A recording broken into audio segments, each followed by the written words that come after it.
José, Egunon, Cristóbal, Luis, Miquel, José Mari, Pepe, eta antolatzaile, parte hartzaile eta lagun guztioi, Egunon, danoi. Jardunaldi hauek antolatu dituzunei nire zorionik beroenak eman nahi dizkizuet.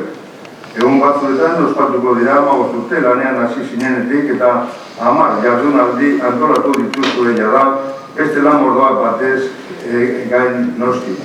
Erabat errotuak zaudete ekonomia itunaren unibertsoan.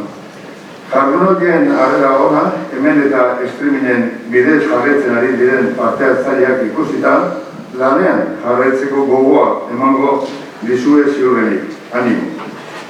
Quiero agradeceros también vuestra amable invitación para ser ponente en estas jornadas. Sin duda, me siento muy halagado formando parte del elenco tan importante que se ha reunido hoy aquí. Ha sido, de verdad, un verdadero placer escuchar las ponencias anteriores y espero estar a la altura. Quiero aprovechar y saludaros también a las personas que os habéis animado a acudir a estas jornadas. La difusión del concierto económico y su contenido, la comprensión de las principales claves de nuestro sistema fiscal singular son necesarias para que la sociedad vasca siga defendiendo nuestro autogobierno fiscal aquí y más allá de nuestras fronteras. Y vosotros sois activos muy importantes en esa labor. Sin duda necesitamos personas formadas en nuestro sistema de financiación singular para que con conocimiento, con información cierta, podamos echar abajo todos los prejuicios, fake news, etcétera, que acechan ahí fuera, que los hay y son muchos. Espero que estas jornadas también nos sirvan para identificarlos y rebatirlos. Me ha tocado hablar de las relaciones del cupo del siglo XXI desde la perspectiva vasca, por supuesto, y mi amigo, desde hace muchos años, Cristóbal Montoro, lo ha hecho ya desde la perspectiva del Estado. Espero que en mi intervención y en el debate posterior pueda rebatir, explicar y completar algunas de las cuestiones que se han planteado. Y si no, espero que la cantidad de expertos aquí presentes me ayudéis en esa tarea. Parto con la desventaja de hablar el último con el riesgo de repetición y en consecuencia aburrimiento al personal. No quiero caer en ello y voy a tratar de evitarlo. Por eso he preferido reducir un poco, con el permiso de los organizadores, mi ponencia y procurar que los aquí presentes podáis seguir las renovaciones del cupo del siglo XXI, sí, pero también reservando algo de tiempo para el debate. Suelo en más de una ocasión definirme como una persona preconcierto, dado que me incorporé al gobierno vasco el 1 de abril del 81, dentro de 4 días va a ser 41 años, casi nada, por lo cual yo tampoco voy a decir mi edad, a dar mis primeros pasos. Y lo hice en Departamento de Economía y Hacienda, en la Dirección de Estudios Económicos, en la que Pedro Suyarte era entonces consejero. Entonces tendría 38 años, porque se entró con 37, un año más tarde de Luis, prácticamente 38. Poco antes de la aprobación del concierto, que fue, como saben, en mayo del año 81. Mi trabajo me permitió, en los siguientes años, seguir de cerca algunos de los análisis y cálculos de las alternativas de la fijación de los ajustes de IVA y de las reformas que se produjeron durante los primeros años de andadura del concierto. Pero eso fue en el siglo XX. Fue mi nombramiento como diputado por Vizcaya en el Congreso de los Diputados en el año 2000 lo que hizo cambiar mi rol. Esta nueva responsabilidad me hizo partícipe de manera indirecta o externa de los acuerdos que se fraguaron ya en el siglo XXI, objeto de la ponencia de hoy. Y como diputado tuve la oportunidad de debatir y discutir mucho con Cristóbal, él a veces en función de ministro de Hacienda, a veces como diputado del Congreso, sobre las diferentes reformas del concierto económico y del cupo que fueron llegando al Congreso durante los siguientes más de 16 años que permanecí en Madrid.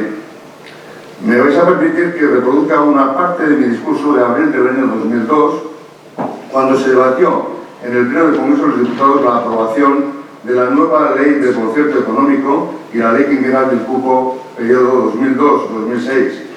Discurso que define claramente nuestro rol y cómo lo sentimos los diputados, al menos los del Grupo Vasco. Lo que la aprobación del concierto económico concede a la Cámara y a quienes la integramos en esta legislatura es el privilegio de hacernos protagonistas de la salvaguardia de uno de los más peculiares regímenes del federalismo fiscal que pueden encontrarse vigentes en el derecho comparado. Y como clave de esta salvaguardia y como miembro del Grupo Vasco, nuestra función siempre fue la de ayudar y ayudar, si me permiten la expresión, como facilitadores y muñidores de los acuerdos fraguados entre ambas administraciones. Si bien desde el año 81 ha habido 12 leyes de modificación del concierto económico y 7 de señalamiento de la metodología del cupo, voy a centrarme en el objetivo de la ponencia y, por lo tanto, en las 3 últimas leyes quinquenales del cupo, que son las que precisamente se han negociado y acordado a lo largo de este siglo.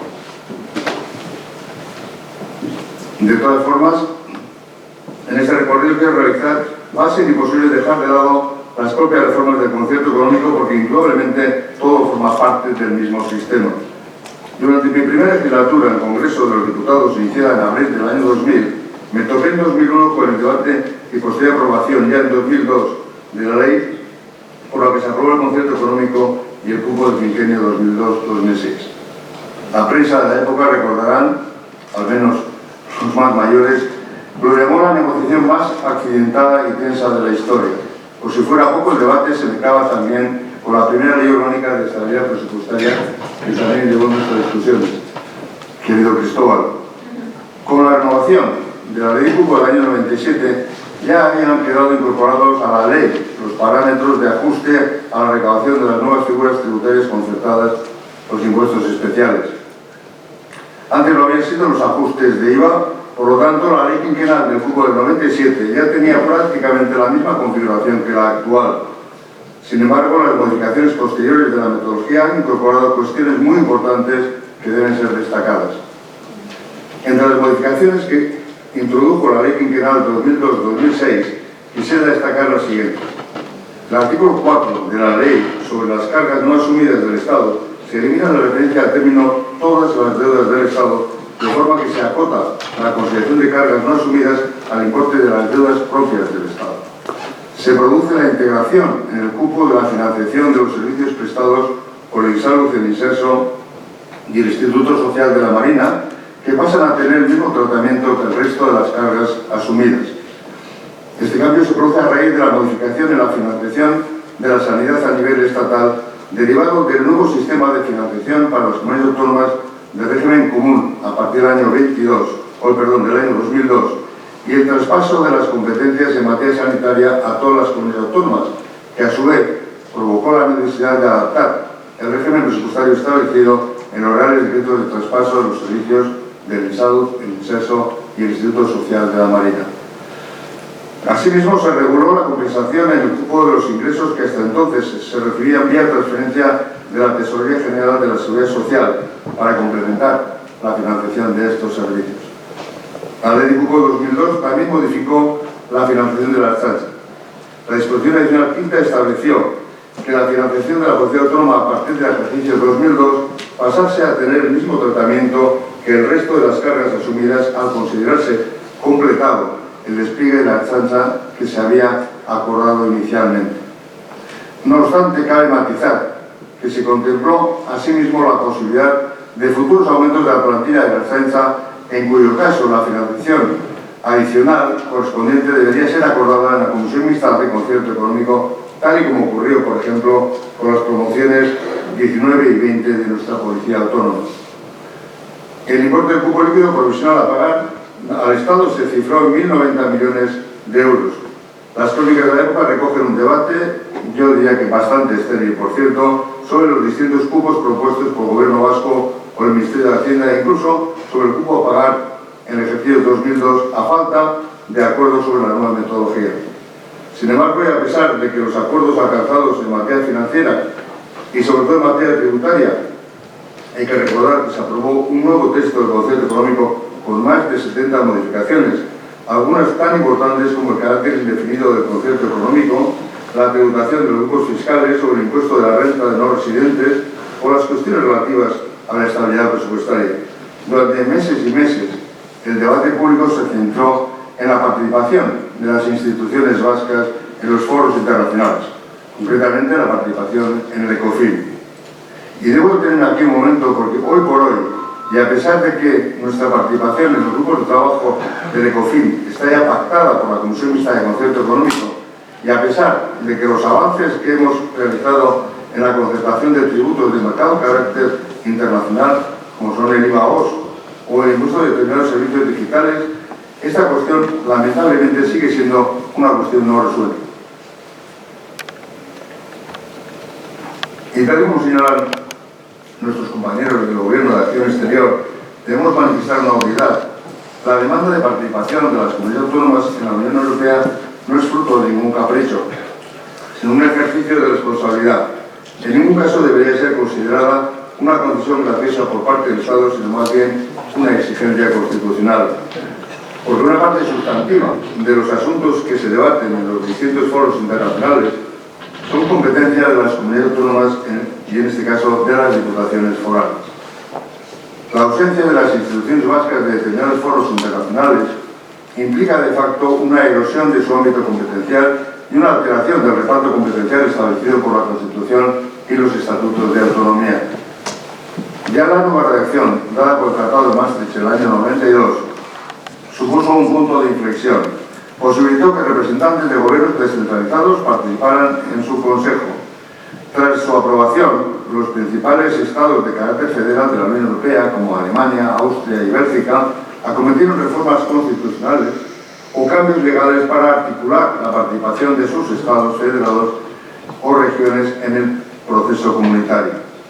Hoy es el día en que la participación directa de gobiernos subcentrales está prevista para 4 formaciones sectoriales del Consejo de la Unión Europea y para los grupos de trabajo de los consejos adscritos a las mismas: Agricultura y Pesca, Empleo, Política Social, Salud y Consumidores, Educación, Juventud y Cultura, Medio Ambiente, Deporte y Competitividad en sus áreas de consumo y de juego. La cuestión de la intervención de las instituciones vascas en los foros internacionales no se planteó antes en la historia del régimen de concierto porque tales foros eran prácticamente inexistentes. A juicio de la parte vasca, abordar esta cuestión en la negociación de 2002 era un punto fundamental y lo sigue siendo, creo, también a día de hoy. Sin embargo, la percepción del Estado en esa cuestión sigue siendo la misma a pesar de las sentencias y tratados de la Unión que argumentan nuestra reivindicación. Es una cuestión de Estado, pero bueno, poco a poco vamos abriendo camino y seguiremos persistiendo en nuestro empeño, porque esa es una característica que creo define en parte a la parte negociadora vasca, la persistencia que supongo que Cristóbal podrá corroborarlo. Una vez más, la ley de cupo en 2002, a lo largo del quinquenio, hubo también discrepancias entre ambas administraciones en cuanto a la aplicación de la metodología aprobada para el quinquenio, que afectaban concretamente a la homogenización del índice de actualización, la liquidación del INSAU del año 2001 o la participación financiera del País Vasco en dotaciones que el Estado destinaba a financiar competencias que ya estaban asumidas por todas las comunidades autónomas. Estas discrepancias quedaron resueltas con sucesivos acuerdos de la Comisión Mixta de Concierto y con la aprobación de la Ley Cupo del año 2007-2011. En este nuevo quinquenio se mantuvieron en la metodología los índices de imputación, ajustes de IVA, ajustes especiales de fabricación, pero se incorporaron 2 disposiciones fundamentales que pretendían solucionar las discrepancias a las que acabo de hacer referencia. Estas modificaciones respecto a la ley quinquenal anterior fueron relevantes y constituyeron una de las cuestiones esenciales en la negociación de la Ley de Cupo 2007-2011.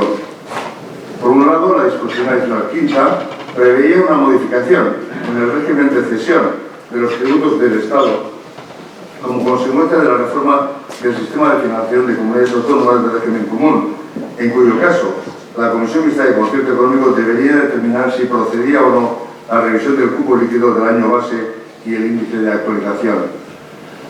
A este respecto debe tenerse en cuenta que las leyes quinquenales se basan en una hipótesis de mantenimiento durante el quinquenio de la estructura de los presupuestos generales del Estado en cuanto a las variables que intervienen en el cálculo del cupo del año base: ingresos concertados, ingresos no concertados, cargas asumidas y cargas no asumidas. De forma que el cálculo del cupo a pagar anualmente al Estado se obtiene por la aplicación del índice de actualización hasta determinar el nuevo cupo del año base del quinquenio siguiente.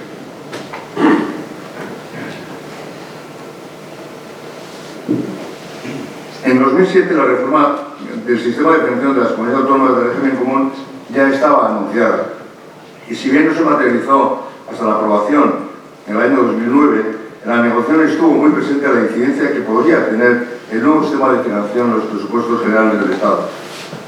Esta incidencia era doble. Por un lado, nos afectaba directamente la cesión de tributos concertados a las comunidades autónomas y por otro también nos afectaba la integración en el sistema de financiación del régimen común de las dotaciones extraordinarias de los presupuestos generales del Estado para competencias de las comunidades autónomas, las cuales se habían establecido recientemente por leyes estatales en materia de dependencia, desarrollo educativo, la Ley Orgánica de Educación, la LOE, y la financiación extraordinaria y sanitaria por acuerdo de la segunda conferencia de presidentes del año 2005.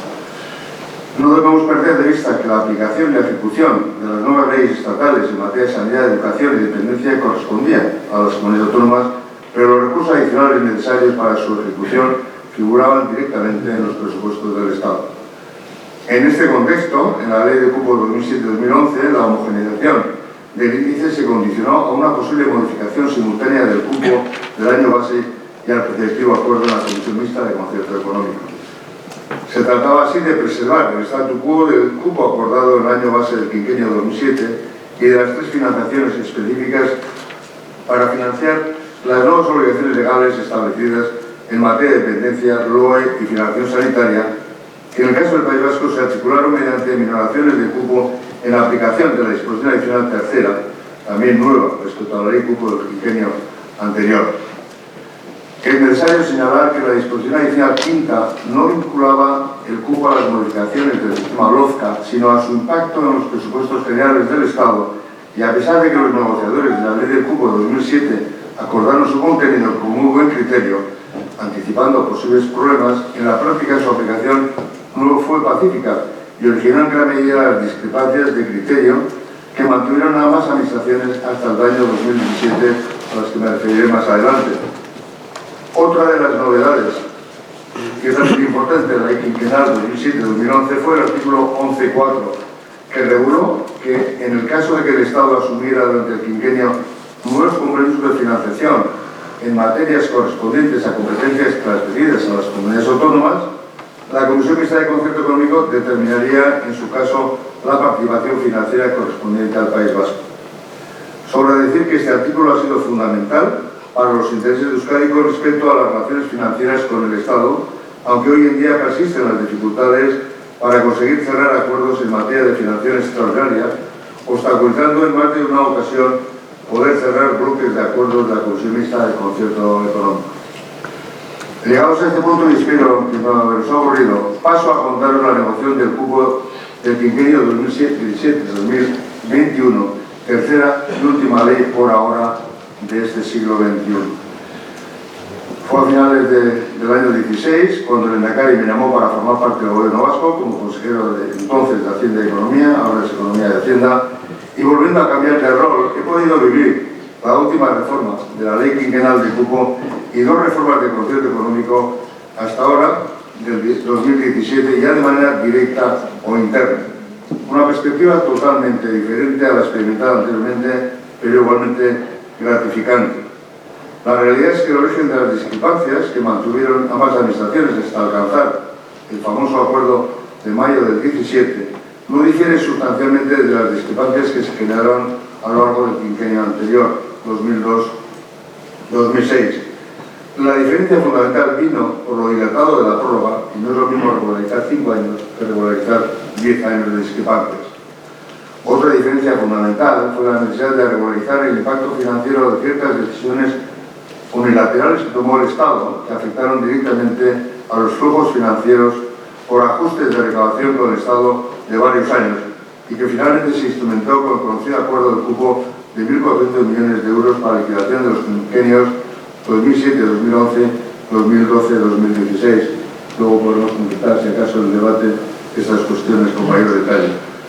Por lo demás, vuelvo a decir que la ley quinquenal 2017-2021 es una ley continuista con la metodología anterior en cuanto a sus parámetros principales de cara a aportar estabilidad a las relaciones financieras entre ambas administraciones. La redacción del texto de la ley se simplificó y clarificó respecto a la ley de 2007 con la finalidad de evitar discrepancias como las originadas en los quinquenios anteriores. El cupo base provisional para el año 17 se fijó en 1.300 millones de euros.